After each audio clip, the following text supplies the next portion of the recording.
Welcome to the Father Figure Formula. Create moments that matter. All right. Thank you, everybody, for being here. I want to introduce a special guest who is no stranger to, I think, these types of conversations and this type of process. I'd like to welcome Oscar Peña from the Daughter podcast, somebody who is blessed enough to kind of bring us on and share his perspective. And this kind of goes in line with what we're trying to do here in the Father Figure Formula, is have these conversations, positive or even sometimes negative, and really kind of bring what you could say is the microphone inwards to ourselves. A big part of Father Figure Formula is that self-assessment. I know you and I, Oscar, have had a couple conversations about this recently. That's a big part of starting a path forward to improving yourself. So, Oscar, please take a couple minutes, tell us a little bit about yourself here, and we'll kind of get started with some questions. Hey, Lance, thanks so much for having me on, man. This is cool to just get on with someone else that's working in the same trajectory, if you will. Just you mentioned, I'm Oscar Peña. I am the host of the Daughter podcast. That's daughter with an ED at the end, which makes it a verb, because that's what I feel like I'm trying to figure out as I go. I'm a father of three crazy, beautiful girls. They're about 4 years apart. So I have 13, 9, and 5. So I've calculated I'll be a high school or junior high dad for 12 years in a row. And that's kind of painful when I think about it. But that's one of the reasons why the podcast got started, because there was a certain point, which I'm sure we'll get into, where I just realized that the learning curve is bigger than I can manage, and I needed to shorten the learning curve and just be better. Just be better for my daughters, be better for my wife, be better for those around me. So that's really where it started. But I've been I'm active duty military. I've been in for 18 years. So it's kind of been a career for our family, if you will. That's kind of my background, man. I'm an instructor by trade. And then this camera thing makes me nervous and weird. So we'll give it our best shot. Yeah, I mean, two things, I guess, to even note on that. Thank you for sharing. Is like, we always say kind of, be comfortable being uncomfortable. So yeah. I'm sure you got comfortable pretty quickly, because some of these conversations, right, are rooted in being uncomfortable or sharing, talking to other people, and maybe talking about some sensitive topics. And also you said, be better. I mean, isn't that at the forefront of what we should be thinking every day, right? How can we be better? So I know that this is coming from a good place for you. So looking forward to digging in here. So let's maybe talk about kind of before daughter blew up, right? Like, what was the old Oscar like as a dad? Like, if your daughters had the mic and no filter, how would they describe you, like as a father? Rough, and still rough. But I know that this show, that the process has really helped to formulate a path for me as a father. So before I started the podcast, it was still a work. So it was still a work in progress, meaning I knew that I had these gaps that I'm just not filling. I'm not finding the answers for. And man, you can read so many books. There's endless books. There's now podcasts, and there's just information out there.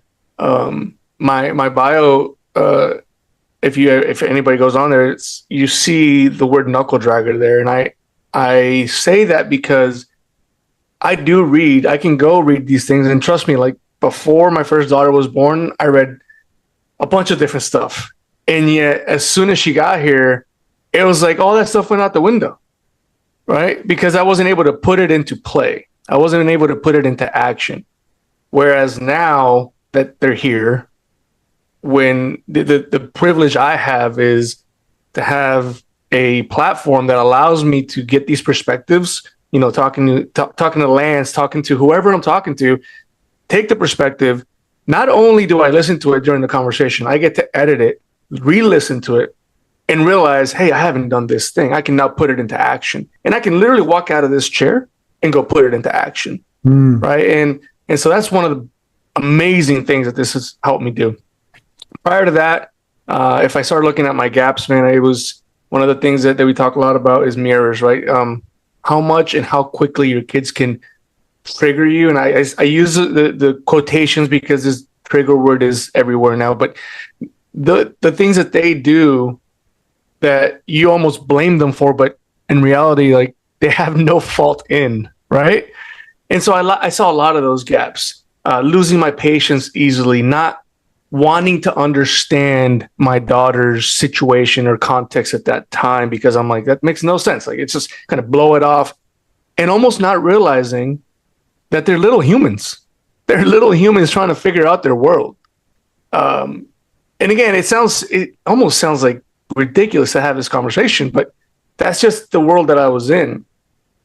Understanding that I needed to learn more is really how that path got put together. Now, the other part of that was having had conversations with other dads, right, before the podcast, and we're having these conversations, and I'm like, that's a lot of information. I bet other people have these questions, and then, finding spaces in social media or something where someone is literally asking, hey, is there a space where fathers or daughters can talk about this or that? And I was like, man, there isn't, right? And, you look around, and as there should be, there's a lot of content out there for men raising men or raising boys. And it's a good thing. I'm glad it's out there. But it felt like there was a lacking for me because it's not my lane, right? I have 3 girls. I have my wife and 2 female dogs, and I'm the only male in the house. So where are we talking about this, right? And that was, again, before the show, before the generation of the podcast, it was just understanding and realizing I had all these gaps, and then I was just trying to figure out how to fill them. And it felt like a losing battle many times, where I thought I figured something out, but I didn't do it right, or I didn't have the context of how to implement it, and then it backfired on me. And then not understanding, again, based through conversation, that it was all on me. It's not my child's fault. It's not my wife's fault. It's not other things or factors within the situation. It's all on me. I have to take responsibility for everything. So again, there was just a lot of gaps. There's still gaps, trust me. But it's a lot easier to fill them now because of the perspectives I'm able to gain. Yeah, I mean, like you said, we're human beings, right? Right. It's normal to potentially fail or fault or have these different day-to-day things that maybe don't go as intended. But to be able to have that understanding, recognition, intention to want to make that change is where that power really happens. Yeah, absolutely. So what do you think also, the failing part, failing differently. That's really important. Something that I like to mention is that before I, again, had the privilege of doing what I do now, I was failing just like I'm failing now, but I was failing differently. Whereas before I'd fail, and you almost get self-deprecating, you start feeling like a complete failure. Like now, and also the reaction, like how you react to failure. Right now, I'm able to process things a lot faster and slow an issue down and realize, like, I don't have to react like that. I have an option, right? And so I'm still failing. It's just the way that I fail now feels like an easier path to learning, as opposed to before. It felt like I was failing, and that was it. It was a failure. There was no path out of that. And I couldn't figure out how that was. And again, it sounds, even saying that out loud, sounds kind of silly. You're like, well, just figure it out. But it just wasn't that easy. Now it's definitely a different way of doing things. I feel like when I was younger, when I failed, it was like hard for me to get out of bed. But once I realized it was like a learning experience, the pace at which you can rebound and recognize that it's like a learning situation is so powerful. Absolutely. So what was kind of the exact moment you thought, if I keep keeping on and fathering like this, I'm going to potentially lose my girls in a way I can't get back? That's such a loaded question, man. And I say that because for me, it reminds me of how slow I was to get to that point. And I say that because, my first daughter came to us in 2012. And I wasn't prepared. I don't think anybody is really prepared for, another human who relies heavily on you, and it just, dealing with that. But it wasn't just the unpreparedness. It was almost maybe the thought of like, I will be fine. We'll figure this out. Like almost underplaying it, right? And I was the dad that you have this young little thing, and I'm like, let's get our checklist together. Is it fed? Is it changed? Did it sleep? And I know I'm using the it word, and I know people don't like that, but I'm just taking you back to like that knuckle dragger thought process, right? Like, yep, check. Why is it crying? Why is it not just, leaving me alone? And so that's the kind of mindset that I had early on. I couldn't figure out, for me, it was a problem I just couldn't figure out how to solve. And I think I just did it very badly. And I was just talking to a friend of mine that was on the show recently. And I was like, dude, have you ever yelled at an infant? Like, how stupid, if you look at it from an outsider perspective, you're like, that's like yelling at a wall. Like, it's that kid has no fault in what you're doing right now, right? And how many times have we raised our voice at an infant? And so that was one of the things that really stuck with me. Then my second daughter comes, and I think I've gotten a little bit better, still struggling, but I just couldn't find like that. There was something missing in me, not my children, that I couldn't find. My youngest daughter came to us during COVID. And so as I'm sure many of us, we were home. I was home, and I was there every single day. And sure, I was working, but the kids don't understand that you're working. You're at home, and so diapers and playtime and food and I mean everything. And it was in those moments during COVID, with all of us were home, but just my youngest, for some reason, I cannot pinpoint the exact day, but I had this weight hit me. And I realized I've missed so much with my other two, especially with my oldest. And it wasn't so much actual presence. It was, I absolutely was not present, even though my feet were next to her. And that's when it hit me. That was that realization that, oh man, like if I fix nothing right now, whatever happened early, my daughter will have to deal with on her own. Both of those girls, right? And my youngest won't get any of a better me, because obviously I'm not fixing anything. So odds are I'm going to go right back to that same playbook and do the same thing all over again. And that weight, that feeling in my heart was really that trigger for change.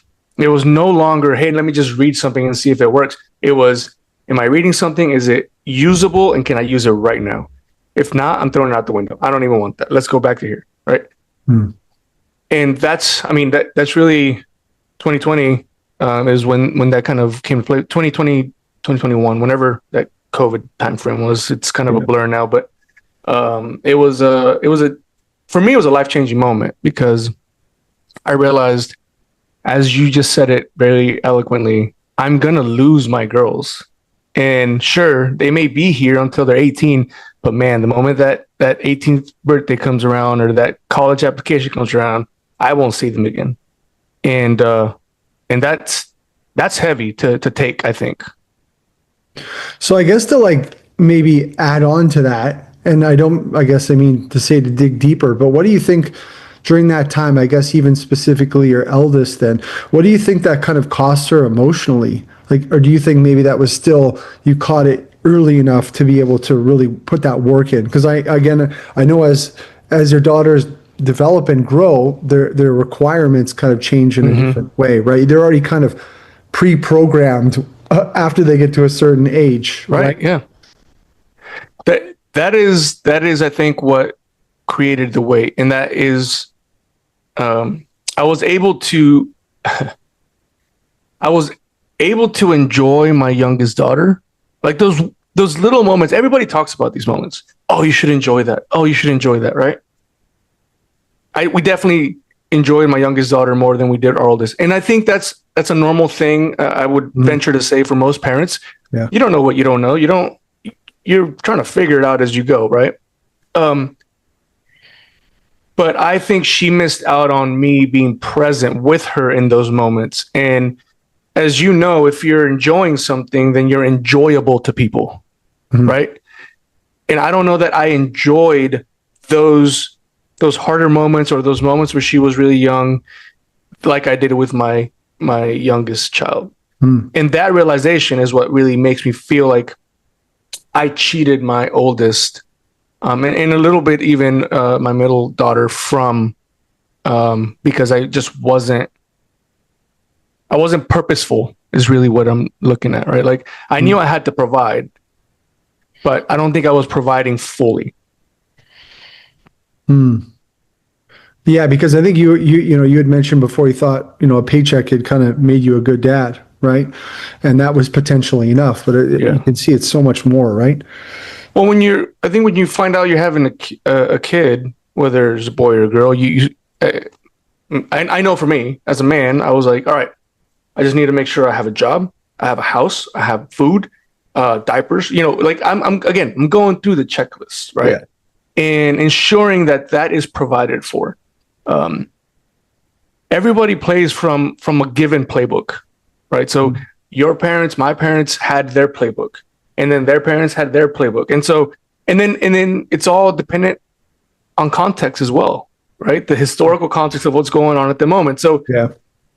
When you talk to some people and like, oh, well, my parents did this to me, so I was like, okay, fine, but that was the playbook they had. That's how they brought you up. Yeah.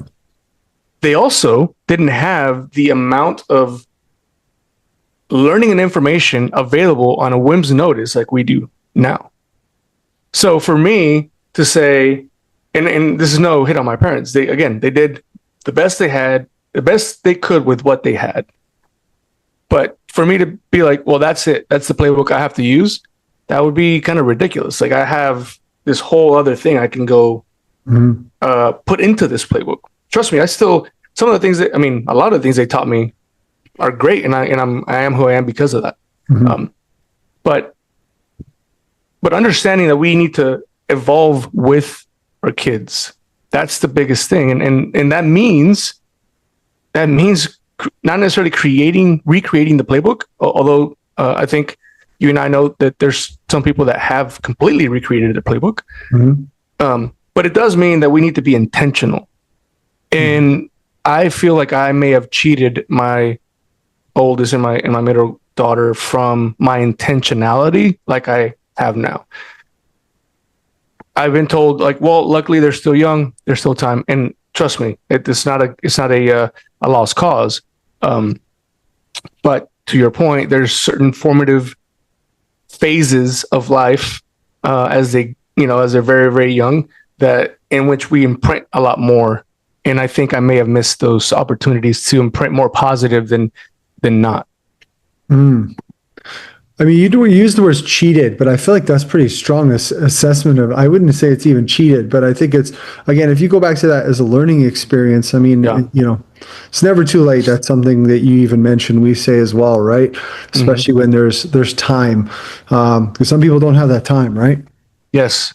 No, and that's a great point. And my oldest and I will have those conversations now, and we've had a very frank conversation about my shortcomings, and I'll tell her straight up, I'm like, hey, listen, I want to apologize to you. There was these situations, these times where I just wasn't very good, and then I thank her for teaching me. And this is something we've said before as well. She's in this situation, like the oldest child is always the trainer. They didn't choose to be. They kind of get the raw end of the deal, the short stick, if you will, but they are. So every minute I'm being taught by her. Every minute. So in the next, when you and I get off this phone call, I'm going to go to the living room and they're going to be there. In that minute, she's going to teach me something else that I'm probably going to do better for her siblings, right? That I'm probably going to have to apologize to her for. I'm saying that generically. I don't go over there to pick a fight, I promise. Yeah. But, right? So that's the thing that, yeah, you're absolutely right. The fact that we still have time, the fact that I'm still here, and that I want to be intentional, and that there's men like you and others that are ensuring that the information is out there, the motivation, all the things are out there to ensure that you don't forget to be intentional, right? Like you need to be intentional. That's a great point, and that's something that obviously through the podcast is one of my ways of being intentional. Yeah, love that. So let's maybe kind of talk about the military background for you. So obviously, like, being a protector of your country and a protector of your daughters, which role has honestly scared you more and why? Oh, dude, my daughters. I mean,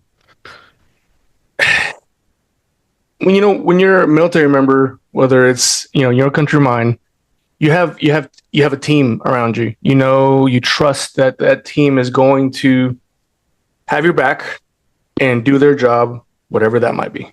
And I've been in deployed situations where it's exactly that. It's just I put my faith in the Lord and those around me, and I do my job, and I pray that they do theirs, and that no one gets hurt, and we come home. So when it comes to my daughters, it's like the whole world. It feels like you're like trying to protect them from the entire world.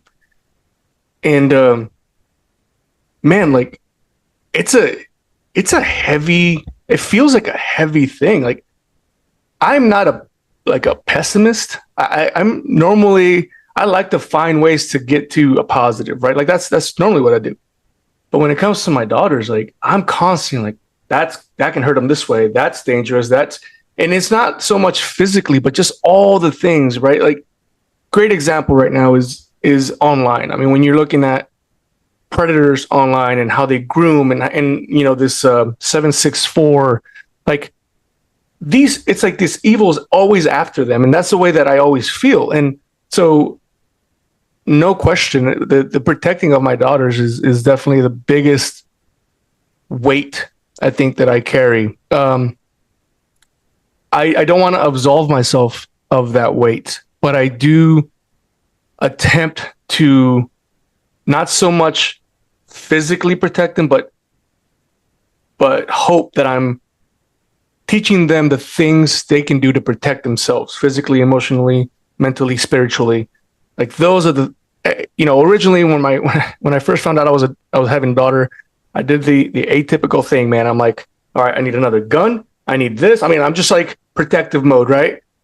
And don't get me wrong, I still got those things, but it's become more and more apparent to me that obviously I'm not going to be with them every single minute of every single day. I mean, unfortunately, one of the biggest fears that parents now have is schools. Like you're sending your kid to school, you're not there.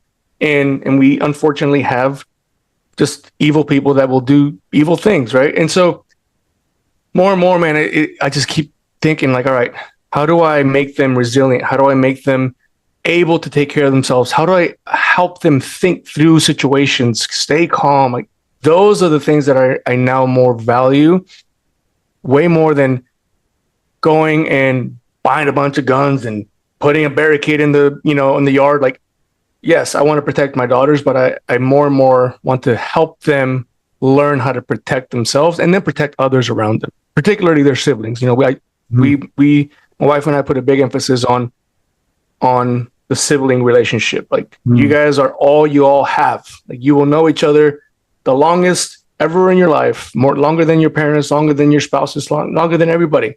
So we put a big emphasis of that and helping them understand how to protect themselves from the world.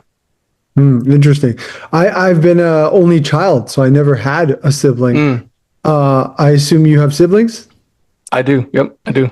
Yeah, and that's kind of an interesting conversation I've had with kind of both sides of that, right? That you're right, it is the longest person you're going to know. And I've seen relationships with siblings go a variety of different directions with people you talk to, right? So as far as kind of like what's the longest you were ever deployed? At one time, I think it was 8 months. 8 months. At one shot, yeah. Yeah, so I mean, like, there's a lot of growth that can happen in a matter of 8 months. So, like, you almost like are kind of relearning or like you're I guess not even it could be newly learning like who your daughters are, or even letting them relearn who you are now. So maybe kind of speak to that for a minute, because 8 months is a long time. It is. It's interesting the way that you put it is for us to relearn them. And that was 100% my mindset when I got back from my long deployment. I have a small group of military dads that we talk to, and one of the things that we've tried to reframe a little bit is how we do that, how we go about that. So for military, for us, we move every 3 or 4 years. You're going to a new location, a new assignment. You're relearning a new process, a new shop, a new whatever you're doing, right? You're kind of relearning that. Sure, it still might be within the same career field or objective, but you're relearning everything over and over again. Mm. So I would say we get pretty good at relearning things. Mm. But we do a really bad job at it with our families, right? And I say that we obviously, some of you are probably better than I am, but we do a bad job at that because we don't translate that capability. So when we were talking, the thought process was, how about, especially in a long deployment like that, when you come back, you sit back and just enjoy the learning process, right? Relearning your child. For example, for me, I came back. I mean, it was a completely different child when I came back. That's 8 months, and I missed her second birthday, and then I got back a few months after that. So you can tell within that time range, they develop a lot, mm-hmm. right? I think between the ages of 1 and 4, I mean, you're literally getting a different child almost every year. Yeah. And it was done. I did it incorrectly in the fact that I almost expected them to relearn me. And there is some of that because, dude, like we're gone. It's a completely different environment. Your stress hormones are different. Like, I mean, it's just a whole different thing, right? And you come back with different thought processes and frustrations and what have you. I don't have to tell the veterans that. Like, they know what I'm talking about. But it's not fair for my daughter to have to relearn me, right? Because they're still learning their world, literally one step at a time. Yeah. But I didn't do that correctly, I think, and I allowed that feeling of like, no, like I'm different a little bit, and I just came back. Like it was almost like, what about me? I just came back, right? And it's hard to do, and I'm not throwing shade at anybody. It's a very difficult thing to be gone from your family for that long. I mean, we have guys that are gone a year, longer than that sometimes, and it's a long time to miss with your family. But I would challenge dads to enjoy the relearning process just like you would if you went to another location, another assignment, maybe another job, and you allowed yourself to be that new guy, right? Like, all right, I'm the new guy, and you can carry that title for a little bit and screw up a little bit because you're the new guy. So let's just do that at home. Hey, I'm the new guy. Tell me what to do. Give me some training tips. And for me, man, my wife was key because she would literally pull me off to the side, be like, you got it. Just stay here. Like, we'll talk in a second, take me out of the situation, or you see what I'm saying? So having that teammate, having that partner have your back like that is crucial. And I know some of our guys and gals don't have that all the time. Right. And so, yes, that is easier. But yeah, just be the new guy. Like, allow yourself to be the new guy when you come back home and enjoy that little bit of learning process. And before, I mean, dude, my daughter was so gracious to me. She was freshly 2, and I think within minutes she was now asking me or talking to me just like I was her dad who just left. And it was amazing because our kids are incredibly resilient to that stuff. As long as we allow ourselves to also be resilient and be kind of vulnerable in that moment, man, she was awesome. And that's as much as I can say about that, I guess, just because I know a lot of my brothers, sisters, veterans out there have way more experience being gone, longer time frames.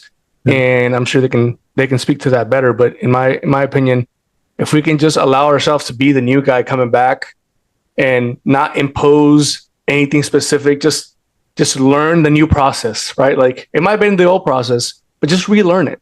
Allow yourself to relearn it. And I think it does a couple of things. One, it keeps stress levels lower, and we're already a little bit topped off, right? Mm-hmm. Depending on where you were. And two, I think it allows our kids to see that it's okay to be the new guy. It's okay to be in a learning state, right? Even if you're not saying it, because they're always going to do what you do, not what you say. So you're allowing them to see, like, oh, my dad can come in and just be a student and have grace for the things that they don't know yet. And, those little things, I think it makes a much bigger impact than we realize. You also mentioned apologizing to your daughter. I think that's a really big one, to actually have our kids see us apologize. Oh, yes. Is massive. It's been a game changer. Yeah. It's been and I tell you that because early on, that wasn't my that wasn't my thing. Yeah. Right. Like I would recognize I did something incorrectly with my daughter, but I never went over to rectify these things. Even at, the young age of 2 or 3, they may not fully understand what you're apologizing for, and you don't have to get all cryptic with it, but just a simple act of like, hey, baby, I'm sorry, raise my voice, and then, show them a little love. Like that's been it sounds, again, ridiculous when we say these things out loud, but it's been a complete game changer. I'd agree. Same. So which part of your kind of military training made you a stronger father? Like which part, I guess, almost like, did any of it like destroy your ability to be that emotionally present? Because you've kind of talked about a bit of a change in how you carried yourself at home. So I guess which part of your training really kind of made you a stronger father in potentially multiple ways? Yeah. One way that maybe hurt me, not necessarily training, but just experience is when you go to a war-torn country, you come back and complain about Wi-Fi seems pretty ridiculous, right? But my kids, that's not their fault. That's like the world they live in. So that maybe was one thing that I had a hard time disconnecting and not trying to make a lesson out of those kinds of things for my daughters, right? Like, how much food they have on their table, the niceties of Wi-Fi in a house and like those things. So that was a little bit hard, and that's been a big learning curve because they don't understand that context, right? They just and you hope that they never will in the war-torn context. One thing that I think I know has been really helpful in military training, and I've been very fortunate to have a lot of different military training in 18 years. It's made me physically tougher, mentally tougher. And I say that again, I have girls, and I want to be the tough guy. I want to be the tough guy around the house, and not flinching at certain things that do hurt, or at least giving me the moment of like walk to the back room, like, oh gosh, that kind of hurt, especially when I'm playing with them, right? So if we're messing around, and my daughter will come up and smack you right in the face or in the throat. We've all had it, right? I don't know, it sounds silly, but it's kind of nice to like be able to take care of that on my own, right? And it's kind of cool because now my daughters are all old enough to see it. Even when they do hurt me, they know, right? And we have these conversations where like, well, yes, you can have pain and still be tough, right? Like you can choose not to lose your mind over this little thing. You can still have it. It's there. Just you can be tough. And as I mentioned, they're gonna do what they see, not what they do, right? So that's been that. But also mentally, I think the mental resilience that I've been able to capture from my training of all sorts is important to raise kids. I feel like my daughters have tested every angle of my brain activity. And so being able to think through things and again, stay as calm as humanly possible and think through, one of the biggest things for me is showing them that calm breeds calm, and that you can think through things without, breaking down and overreacting. And again, we in the military, it's magnified for us, which is a good thing. But it's not something that anybody else can't work through, right? It's just making sure that I can show my daughters how to do that. It's been very, very helpful. And then just doing tough things, they see me do it, and I think eventually they understand that it's a good thing to be uncomfortable and get out of your comfort zone and be cold sometimes and be hot sometimes and all those things. So. Yeah, it's interesting. I mean, I've never been in the military before, but the calm breeds calm. I was in the events business for quite some time, and a lot of it was very high pressure because there's clients who are obviously paying a lot of money, and certain things that, like, it's almost guaranteed that something's going to go wrong. And if you work with somebody who is all of a sudden going crazy, running around like a chicken with their head cut off, everybody else can act the same way. So it's very interesting that it's environmental, obviously. Yeah, absolutely. To draw just a few comparisons, it's kind of how I learned, right? Well, and for me too, I think this is important for dads in general, right? But being able to adjust on the fly is something that, we work through a lot, at least for me in my military career. And so just adjusting on the fly. How many times have you gone out with your kids, whether it's vacation or you're doing something, as you mentioned, Murphy's Law hits, something is not going the way it's supposed to. Mm-hmm. When they see dad just you just roll with that punch, go to the next thing. I think that makes for such a great connection to your kids, right? Mm-hmm. At least for me and my daughters, we've had, I think my wife and I were talking, I think it's been 90% of our vacation. So time we actually took to go do something that wasn't work travel, that wasn't, whatever. It was a vacation. We had it rain down. I'm talking about poured down, freaking soaked to the bone, that kind of stuff. Right. And it's happened, Lance, it's happened. Like I said, 90% of those specific trips. I don't know why. I don't know if, God has a sense of humor, whatever.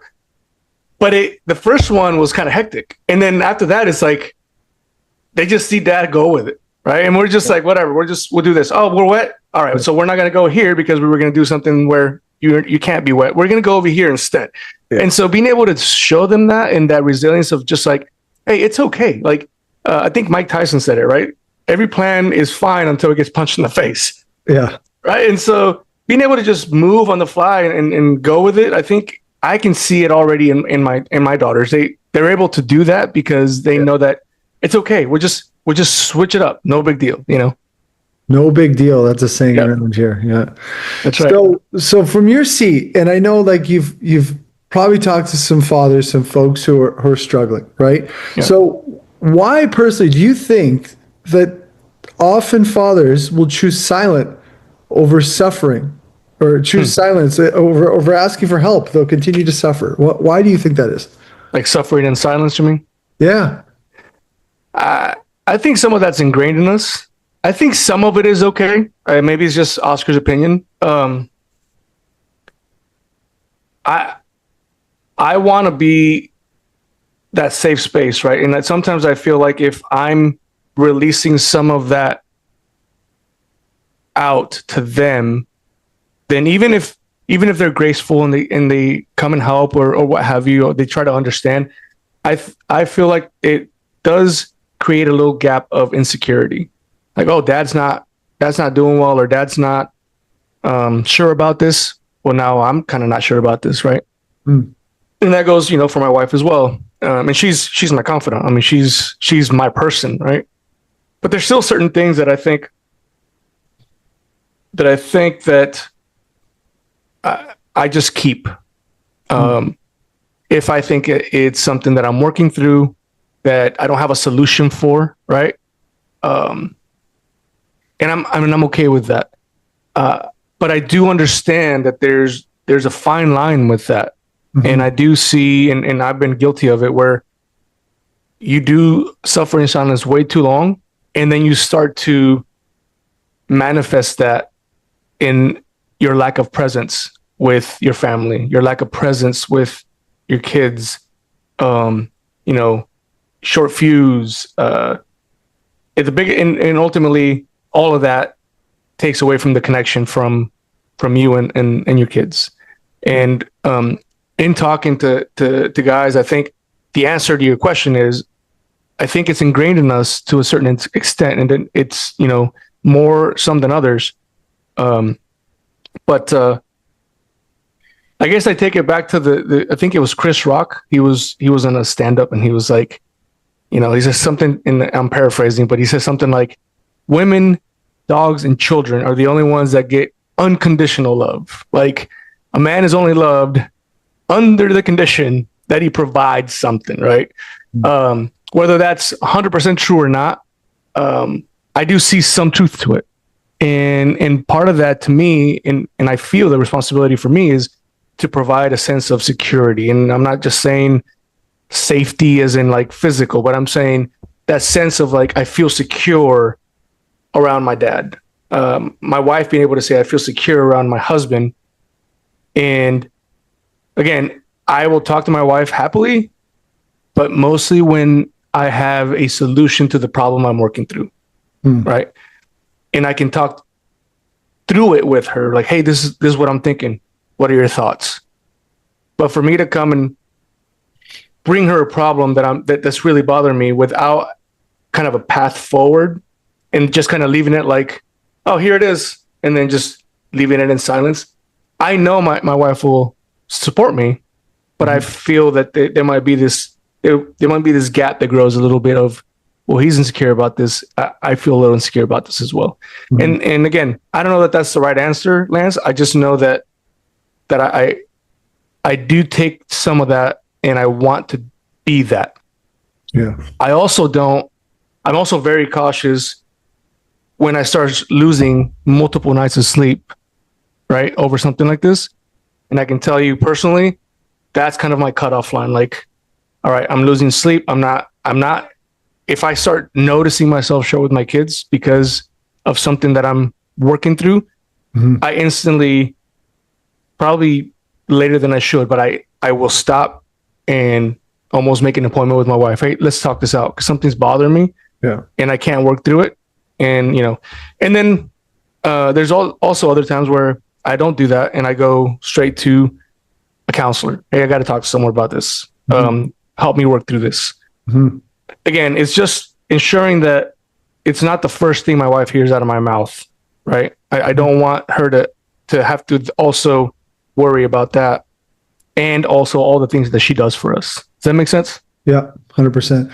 I almost feel like the relationship I have with my wife is like, most of the time I go with my instincts, but I talk to her to a point where it's almost like she's a soundboard, and it's like you're almost talking through what you're thinking, and it makes more sense once you actually have that opportunity, and you're kind of falling in line typically with your instincts, unless she has some sort of insight, which a lot of times she does, that's provides some more, I guess, forward thinking or a different approach to solution of the problem. So, yeah. Well, and knowing your relationship is important, right? Knowing, some people are more hardwired for anxiety than others, and like they don't necessarily work through problems like you do, right? Just like you said. And I'm glad you said that. I that's kind of my process as well. Yeah. Like, I'm going with my instinct, and at a certain point, my instinct says, "All right, I need help." One thing that's been amazing for me is a group of dudes that I now take some of this stuff to. And I know it sounds weird because I've been married for 22 years. I can go to my wife. I feel like I can go to my wife for anything. But some of those things that I don't want to create that gap of insecurity, right? I can take to this group of men that are also working to be better, that are also understanding that we need a tribe of dudes that can work through things with. I'll take it there. And got to tell you, many times I'll be like, oh yeah, I didn't think of that. That's a good point.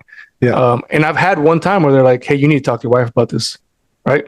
And it was kind of that trigger to be like, okay, I'm obviously offline here. Let's go take care of this. Yeah. And so I know that we don't all have that. And Lance, I didn't have that before having kids. And I think had I had that, had I searched for it, had I had it been more accessible to me, it may have helped. Yeah. Right. And so building a community, kind of like you're doing, of men that can be sounding boards for, we'll call it men issues, and whoever's listening out there, I don't know if they like that answer or not, but Yeah. then maybe that's a good thing. And so far, it's been a good thing. Yeah. Not only on top of obviously what we've got going in our community, I'm involved in a couple men's groups, and there's one in particular that you're not allowed to give advice. So everybody can state how they're feeling in the moment in life, whatever, but whoever provides a response is not allowed to give advice, which I think is very powerful, because it's just like, let everybody be, and everybody Yeah. just speaks from their own experience, but they don't give advice, which is it seemed a little bit bewildering at first, but once you kind of got in that environment, like, wow, that's really powerful. Well, it makes sense, because if you can't give advice, all you can do is ask questions. Right. Yeah. And all of a sudden, when you start asking questions, you allow someone to think through their process. Yeah. Or also, I think when you'd hear other people talk about their situation, you often feel that you're not alone in these sets of circumstances as well, which I think is cool. Absolutely. So what kind of conversation or moment maybe hit you so hard you thought, I can't keep this to myself? I'm like robbing other dads of this experience. So in your kind of podcast here, as we transition in topics, what is that conversation or moment or that topic where you're like, I have to share this in some shape or form? And maybe you have already through your podcast. Yeah. So before we started the podcast, I started with a buddy of mine. He has younger daughters than me, but it was a bunch of conversations on the phone. Like we're talking, and we're kind of discussing, girl dad stuff. Like, oh yeah, this and that, and hey, what do you think about this? And so we're constantly doing this. And in jest, I think we talked like, oh, we should just do a podcast and talk about it, right? Just we're joking about it. That nothing generated from there, and then but the idea kind of festered in my head for a while. One day, I was mentioning I was on social media somewhere, and a guy posted on there specifically like, is there anywhere where dads can talk about these things with other girl dads? And I was like, we've been doing it this whole time, right? My buddy and I, and we have all this content. Really, if we sat down and wrote it out of all the things we've talked about, and one of those was one of the topics that this individual was asking for. And so that instantly, that day I text my buddy. I was like, hey man, why are we not doing this now that we talked about it? And there was no good reason. We had no viable reason, right? And so that was kind of the generation of that. This same individual, we brought him on the show, and he dropped this truth bomb on me that I honestly got irritated at, because I'm like, let me see the data. I want to see numbers, right? Which, if you have kids, sometimes numbers, they don't mean nothing, because your kids, they're individuals. Yeah. But he said, by the time your kid is 12, he said daughter, which he has a daughter as well. So he said, by the time your daughter is 12, you've spent 75% of the time you're ever going to spend with her. Like, my daughter had just turned 12 at the time. And I'm like, no way. There's no possible way that's accurate. So I didn't go look for the data, at least not through the internet. I went and looked for the data in my family. I was like, all right, let's just see how much time do we spend together throughout the week? How much time do we spend together in a day, right? And I'm looking at, they go to school, I'm at work, I get off work, then they have some chores to do. I've got some stuff that I got to get done around the house, whatever. All right, we brought it down to and I can't remember the number now, but it was minimal, dude. Like, day by day, it was hours, if that, right? And the more and more I looked at it, real time, like real present time, was minutes. Wasn't full hours. We were together hours, but like where I was not, distracted by something else and thinking of something else. And when my kids were not distracted by other stuff, like it was minutes of real connection time, if you will. And then I text him after. I'm like, I hate that you're correct, because I'm looking at, then I started to play out. All right, she's 12. She's going to go, 13. She's going to start, that's her last year of junior high. starts high school. You essentially start a four-year countdown from there. You put in all these equation factors that you just came up with. You're like, I really don't have that much time, right? Pending, college or whatever they're going to end up doing. And it hit me like a ton of bricks. I was like, oh my gosh, dude, like for lack of better terms, I've already lost her. She's already gone. My 13-year-old, right? Now I still have my 9-year-old, and now I have my 5-year-old, and I'm like, we've got to figure this out. Yeah. And obviously one of the goals, at least one of my goals, is so that 75% is not the accurate number, right? But if you look at the data and you can research it yourself, and I'm sure you probably have, it's pretty accurate just based on a everyday life for, someone in the Western Hemisphere. Like that's what it looks like. Yeah. So my goal is that's not the case. My goal is to work now so that when they do have the option to leave, they may, but then that they're always coming back, that they know that they have us, that they know that we are here no matter what, and that we have a relationship to where they want to keep that. You know what I mean? Yeah. I've actually heard it's higher. I heard 80%, but I like 75% better. So what's a single truth you've learned from interviewing other fathers that maybe has permanently changed the way you kind of show up for your girls? Presence. It's resounding through a year and a half of being able to interview now, not just only fathers, but daughters, right? Like women talking about their experiences with their fathers, or professional women talking about, psychological aspects of what father does for a daughter. Dude, everything wants our attention right now. Everything. And if you have a device, that's a no-brainer. Wants your attention, right? I mean, the algorithm is geared towards your attention, right? The freaking society wants your attention. The divide, the BS, all that wants your attention. And it's not just like sitting in front of the TV and watching this crap go on. It's stuff that sits in your head and you're constantly thinking about it, right? All these things want our attention. And our children want our attention. And our children are the ones that deserve the attention. They didn't choose to be here. We owe them that. And the biggest thing to this point that I've been able to garner out of the experience of being able to talk to fathers is that I have to do everything in my power to be present when I am available for them. And everybody's got different situations, military, law enforcement, like they're gone a lot. Got it. It's fine. And I'm gone in my job. My job takes me away. But when I'm home, I need to figure out what it's going to take for me to actually be home and sit down and talk to my daughters and let them talk my ear off and do whatever and give them the attention that they require. Because as I mentioned, I feel like I missed a lot of that with my oldest, and I wish I would have given her that presence that she was owed. It's my life goal now, right? But understanding that I have not counted. I probably could sit here and count.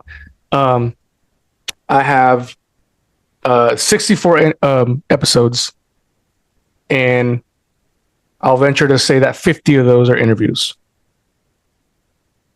Almost all of them resoundingly end up talking about the presence or lack of presence that we have with our kids. Right? And for me, that was one of the biggest lights to shine for me. I can now feel myself not be present, right? Because you know how they say knowledge is power, right? So I can now feel it when I'm like, oh, I'm not being present. And I'll stop my kids. Like, hey, you know what? Give me a second.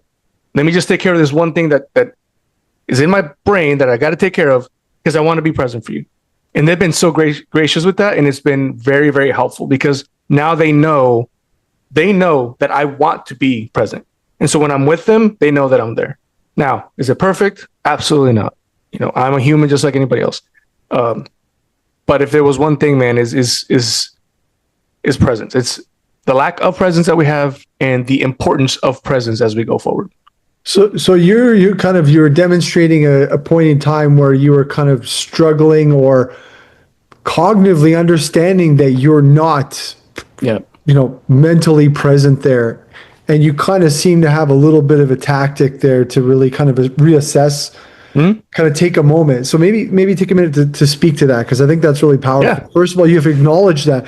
Like, I remember going back to as a personal trainer, how many people would always, their posture was messed up. So in Yeah. order to correct your posture, you have to understand that your body is not in the correct posture to put Yeah, yourself that's in the true. right Yeah. posture, right? Absolutely. I can tell you this is one tactic that I've started to do a lot more. I know that I'm not being present when this tactic starts to go out the window. So I'm talking to my daughters, or my daughters are talking to me, and I focus on their eyes and their mouths. I like physically focus on their eyes and their mouth.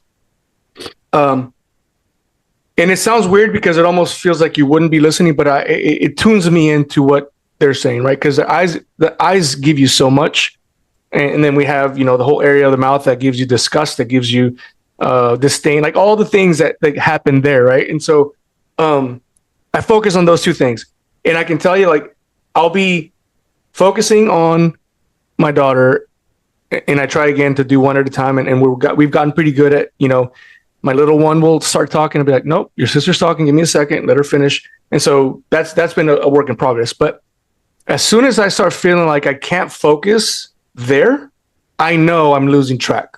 Right? I can feel it. I can feel myself just going off on a tangent. And it's sometimes some silly thing, dude. Like, oh yeah, my wife said I had to do this one thing and I hadn't done it yet. Like, it's something ridiculous, right? But it just goes in your brain. Or what happened to me is like, I'll happen to like look up, something catches my attention, and I'll look at the time and I'm like, oh crap, the time is whatever. Now I gotta, and so instantly starts taking me out. So I have to either refocus, like work to refocus, or I have to stop my daughter from talking for a second so that I can refocus. Right? Hey, let me just give me 1 second. I'm really sorry. And then we'll talk about it. And my oldest is really good about it. I think she's picked up on it, where it's like, my dad's not really listening right now. There's a reason. Let me give him some time. My little one, not so much.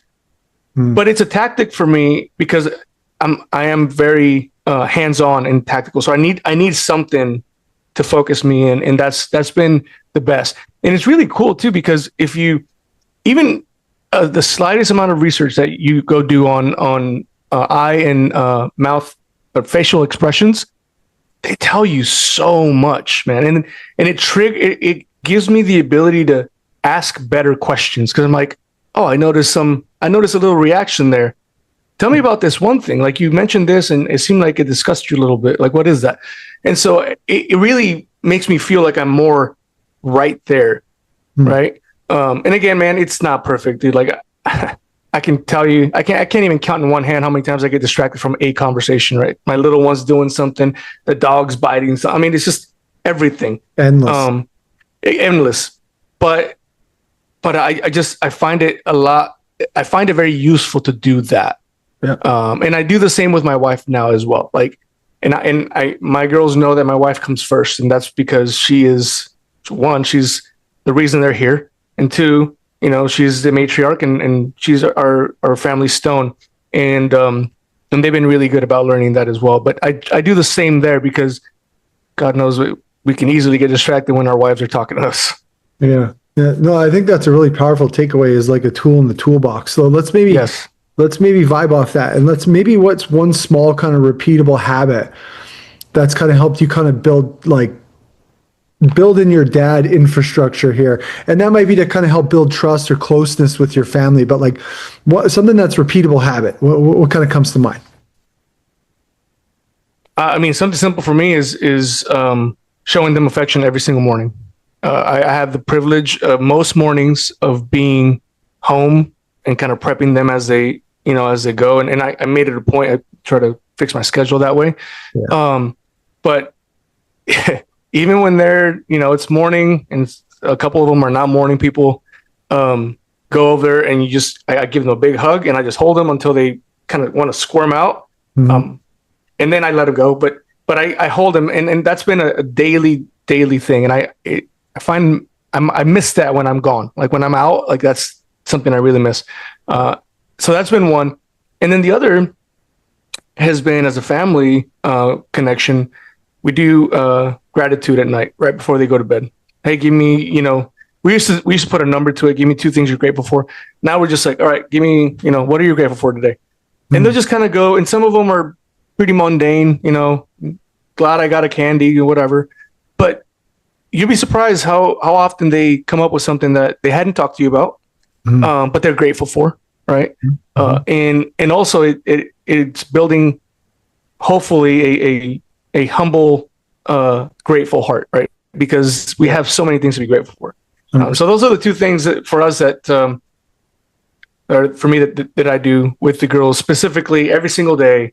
And the only time we miss it is if I'm gone. And I try to get on FaceTime when we do nighttime, but I hate FaceTime. I think it's helpful, but it's a little off. But it's not the same. But those are the 2 things that we do. And again, my third one and one that's just been really powerful for me is focusing in on their emotional output from facial expressions. Yeah, body language tells a lot. And go back to the gratitude. I do like a gratitude practice for myself in the morning, and then a form of that with the kids at some point throughout the day if I notice that they're kind of struggling, or even before you kind of hit that point. And I noticed for me internally that level of like gratitude, how it changes throughout the day, and something for myself versus the family bit of gratitude is something that was an interesting takeaway, at least on my end. So what's something you see the average dad take for granted every day? Like something that maybe you refuse to overlook now? Oh man. I think without a question, time is one that we take for granted. I've gotten a little bit better at understanding that time is not infinite. Time is infinite, but my time is not infinite. And so that's one. I guess for me, it's I think this is within the last month practice for me, taking for granted the chaos. Legitimately, I know it sounds kind of ridiculous, but I made a short video of it during the Thanksgiving week. A short episode. And it was about the chaos, man. Like I don't know what it was. My 5-year-old is just tough in the mornings. She doesn't like to get up. Like if we wake her up, she's crazy. If she wakes up on her own, it's just weird, right? So she kind of creates a little bit of that chaos. Then we have my other 2, and they're scrambling to get their things before the bus gets here. And that morning, I just had a morning where my wife was at work early, so I was with the girls. My oldest was, trying to find everything, and she was hectic and whatever. Still managed to give me a hug before she left. And then as she walked out the door closed, I look over and my little one is like head down, just like pissed off. And it just gave me this weird sensation of like, dude, I'm gonna miss like this right here. This chaotic scene that happens probably 3 out of 5 days of the week. I'm gonna miss it. Because before I know it, this is gone. Like it's done. And that phase of life is, it makes me kind of choked up as I talk about it, because I just took it for granted for a long time. It almost would make me have a bad day. And I say that in the sense of like, I would allow that to affect me in my work. They're like, oh God, I gotta get in my car and drive. And now, like, I don't know, I can't tell you exactly why, but within the last month, it's been more of, let me just watch the chaos. Let me, make sure no one gets hurt and like everybody gets to where they need to be. Now I'm like, if she misses the bus, whatever, I'll drive her to school. Like, I'm not that concerned about it, right? We try to keep some discipline in the morning, but for the most part, I think we take that for granted. I think especially if you're a single child family, because you don't get that opportunity again, right? Like I've had kind of 3 every 4 years, if you will, and so I've had the opportunity to check myself here and then fix myself here. But what if you don't, right? And my wife says it a lot all the time. Like she's our last, like with my little one, and she's like, I'm gonna really miss this. And she's way more in tune about that than I was. Yeah. And now more and more, I'm like, she's right. Like I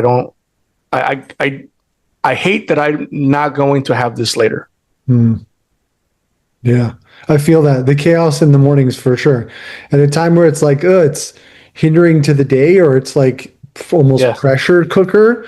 Yes. But for what? Why is the pressure cooker so much of a problem? It kind of is, and it naturally needs to unfold, right? It's can't be forced. So what I guess is like when we talk about communication, right? Like maybe what's a communication kind of pattern that you picked up on, you personally, that you noticed was maybe a negative pattern that you've maybe changed it into, or maybe relearn something, or maybe change that with a positive pattern communication, because communication is the backbone of every relationship. So Absolutely. maybe something that you've picked up on that you may have been able to alter from a communication standpoint, because the eyes is a big one over here too, right? The eye contact is huge. So absolutely. Well, the biggest one for me is the choice of words used, particularly in high emotion situations, right? So one thing that in communication that I've been very distinct in trying to get to my girls is that they're not responsible for my mood. They're not responsible for my reaction or overreaction or my emotions. They're just not responsible for that. That's something that I've been able to turn around pretty successfully, in the sense of, like, when you get upset, pick the reason, whatever. You can either say, you made me upset, or you could say, I'm upset. Right? That's two different things, right? And sure, did your kid do something that upset you? Absolutely. Could you say that that was the reason? Yes. But ultimately, the emotion is owned by you, right? The anger, the whatever, that's owned by you. So your reaction to that emotion is literally only on you. And although it still happens, emotions run high.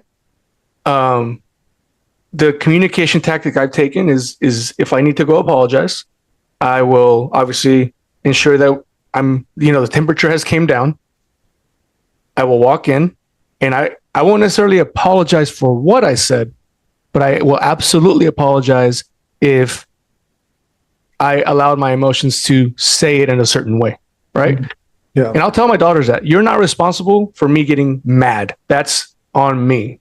I apologize for raising my voice. However, this needed to be said. It could have been said in a better way, right? And so the biggest communication change that I've tried to make is ensuring that they know that they are not responsible for my emotions. Those are mine. Just like I tell them that they're responsible for their emotions. That's not to say that I won't have emotions and that I won't raise my voice. And I mean, guys, unfortunately, the voice raising, it's pretty effective sometimes. Like it's, when you have all three just crazy and I can raise my voice for a second, it finishes it done. I don't prefer to do that. And even with my 5-year-old, I will go over, I'll give her a hug. Sorry for raising my voice. I might have scared you. Yep. Okay, cool. We still need to go do this though, right? You still need to do this, but I will try not to raise my voice again. And again, it's just making sure that I use the right language. You didn't make me mad. I am mad though, right? For whatever reason, I allowed myself to be mad. That's on me. Yeah. We still have to get this thing done, or you still cannot do that, right? So just depending on that. And so the change of words for me has been important. I even see on mine something very similar is more like the approach, because maybe I was not picking up on something that they needed in the moment to be able to absorb what I was saying. So it's maybe just changing the approach. Yeah. Awesome. So, we've kind of coined something called the father mark with the father figure formula. Again, it's like this legacy that you leave on your kids. And I can say that some people I've talked to have left a negative father mark on their kids, or we're trying to craft that right now, right? So I'll ask you the question I've asked, kind of many other fathers or even people of this matter who maybe haven't had kids yet. When your daughters are grown and telling their kids about you, What do you want that story to sound like? Oh man. I want them to know two things. I want them to feel and know and then share with people that I did everything in my power to be present.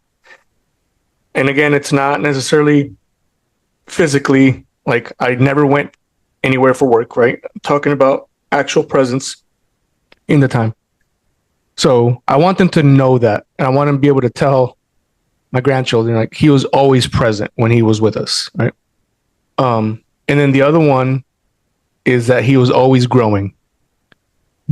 I want them to be able to do that. And I pray that they will emulate that, right? Have a growth mindset that you're never done growing, that no matter how, crappy mistakes I've made as a father, you can correct them as you go on with your kids and those kinds of things. Like, growth is just so important. And those are the two things I hope that they take from.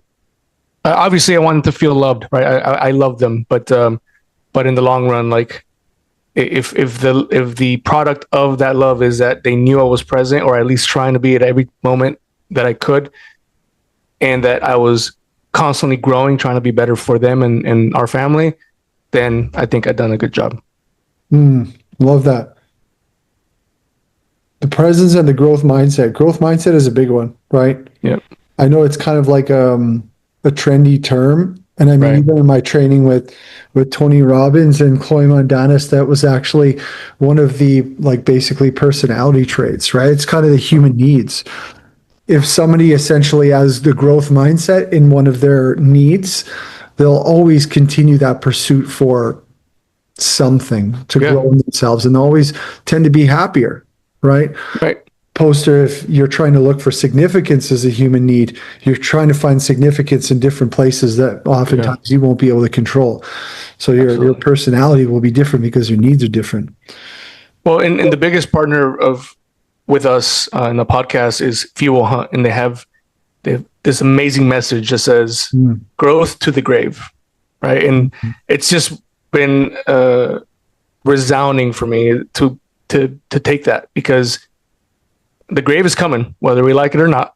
And you could stop growing and be who you are right now, and put yourself in this box, or continue to grow as you go. So that's really been a key message for us.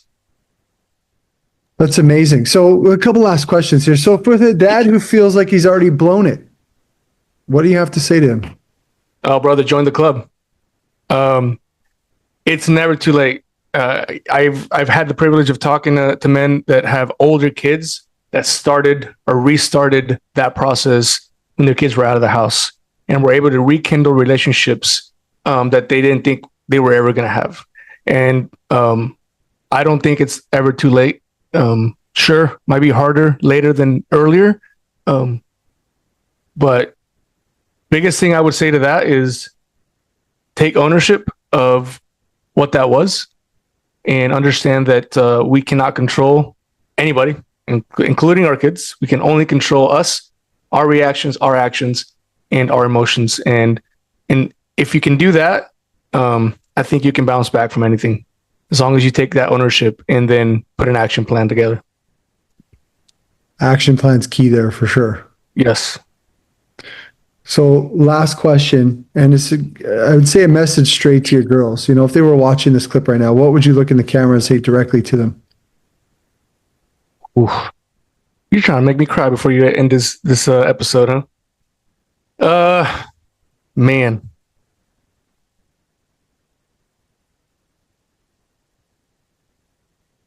I love you.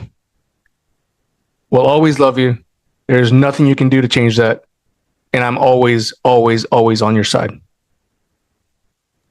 And I'm sure they feel that, right? I think with an intentional present father, you've already won, right? Like, I really do feel that. And I'm sure that you even see the father mark that you've left on your kids on a regular basis, whether you know it or not. I know sometimes it is at the forefront. But brother, Oscar, man, this was an amazing conversation. I know we went a little bit over time here, but I didn't want to stop this this magic, I could say, because there really times I do feel like this is magic. We're actually getting this in-depth conversation, feedback from another father. So, I mean, I know I've taken away multiple things from this conversation. And, Oh, same, man. Absolutely. yeah, I just appreciate you and what you're doing over at the Daughter Podcast. Please make sure to go check that out. Do you have? We'll give you time here to a little plug. Please take some time to do that before we finish. Yeah, no, I appreciate it. Nothing big. If you just go to daughteredpodcast.com, you'll find us on social media through there. You'll find the newsletter. We send out a newsletter every week. I know I'm probably biased, man. It's pretty good though. It's literally based on information and concepts that we get from our guests, from all the things that we're talking about. I'm thankful to hear the feedback that we get on that newsletter. That, and it's short, guys. Like, it's not a big old long. I hate emails. Trust me, I hate them. I work with them. It's a short email that gives you just pointers for the day, something to ponder, something that can potentially help you get to that presence, get to just to be a better dad that day. Just a little bit every single day is what we're trying to get at. So when you go to the website, the first thing that pops up is for the newsletter. Go ahead and sign up, and then we have everything on the website. Just Instagram is on there, YouTube. There's even a section for us to hear from you. If you have a topic that we haven't covered that you're curious about, if you have guest recommendations. We also have a really cool section, Lance, that it's been coming out really cool. It's shout out a dad. We all know dudes that are out there and they're killing it, and like people that I look up to, I'm like, man, I want to be like that guy, right? Like, let's shout them out. There's a little section in there. You don't have to put names if you don't want. I prefer that you do, so we can give them a good shout out, but just put in there what you admire about them, right? What are they doing to be a better dad, and how is that making you want to be better?